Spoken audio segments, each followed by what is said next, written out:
మీ business ఏదైనా మీ ఊర్లో promotion చేయాలంటే అది సుమన్ టీవీతోనే సాధ్యం. ఇప్పుడే సంప్రదించండి. నిన్నటి రోజు జిల్లా అధ్యక్షుడు శ్రీనివాసరెడ్డి గారు అనేటువంటి ఈ ఎమ్మెల్యే గారి భర్త మాట్లాడినటువంటి అన్ని అవాస్తవాలు.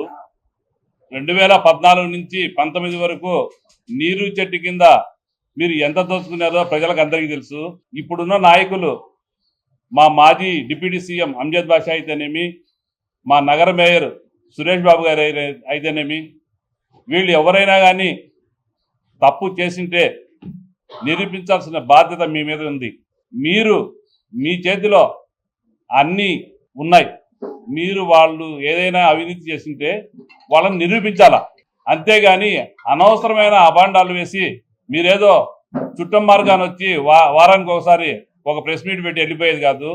నగరంలో మీరు ఇక్కడ ప్రజలకు ఏమి నిత్యావసరం ఉండే నీళ్ళను కానీ మీరు చూస్తే బాగుండేది.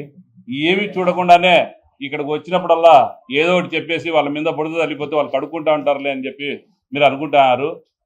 మీరు చేసిన 14 నుంచి 19 వరకు మీ గవర్నమెంట్లో మీరు ఎన్ని నిధులు తెచ్చారు? ఆ రోజు మీకు కడపకు బాగు చేయాలని లేదా? అంటే ఈ రోజు నువ్వు బాగు చేస్తానంటారావు. గడిచిన ఇన్ని రోజులకు గాను మీరు ఈ 9 నెలల్లో మీరు ఎన్ని రూపాయలు కడప కార్పొరేషన్ డబ్బులు తీసుకొచ్చారు? మీరు దేని మీద మాట్లాడుతున్నారు? మేము చేసిన పనులకు మీరు పోయి టెంకాయ కొట్టి ఓపెన్ చేయడానికి పోతున్నారు. మీరెవరు? మీకేం అర్హత ఉంది? నగరానికి సంబంధించిన నాయకులు ఉన్నారు, ఆ కార్పొరేషన్ సంబంధించిన కార్పొరేటర్లు ఉన్నారు. వాళ్ళకి ఎవరికీ తెలియకుండా పోయి మీరు పోయి టెంకాయ కొట్టడం ఏంటి? జిల్లా అధ్యక్షుడు అయితే జిల్లాని శాసించే హక్కు అయితే నీకు లేదు. నగరపాలకంలో నగరానికి సంబంధించిన మేయర్ ఉన్నారు, ఆఫీసర్లు ఉన్నారు. అవినీతికి చేసిన కమిషన్ మీ బంధువు అని చెప్పి కడపకు తీసుకొచ్చి పెట్టుకున్నారు. మీరు మదనపల్లిలో ఫైల్ కాల్ చేసిన కేసులో అతను ఉంటే అతన్ని తీసుకొచ్చి పెట్టారు. మేము మా హయాంలో ఒక ఐఏఎస్ ఆఫీసర్ని పెట్టాం.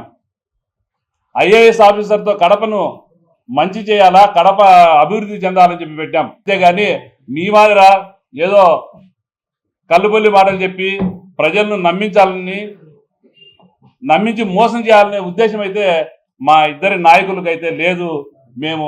మా నాయకుడు ఒకటే చెప్తున్నాడు. మా నగరానికి సంబంధించిన మా మాజీ ఎమ్మెల్యే గారు ఏం చెప్తున్నారంటే, నేను పుట్టింది ఇక్కడే, పెరిగింది ఇక్కడే, చదువుకునింది ఇక్కడే, రేపు సస్తే పూడ్చేది కూడా నన్ను ఇక్కడే అంటున్నారు. మీకు ఆ అర్హత లేదు మాట్లాడేదానికి. మీరు చుట్టం మార్గాన్ని వచ్చిపోయేవాళ్లే. కాబట్టి నిజాలు తెలుసుకొని మీరు ఏం మాట్లాడాలనో, మీరు ఏం నిధులు తీసుకురావాలనో చంద్రబాబు దగ్గర నుంచి తీసుకొచ్చి నిరూపించండి. తప్పు చేసిన వాళ్ళను మీరు వెలికి తీయండి. మీ చేతిలో అన్ని వర్గాలు ఉన్నాయి.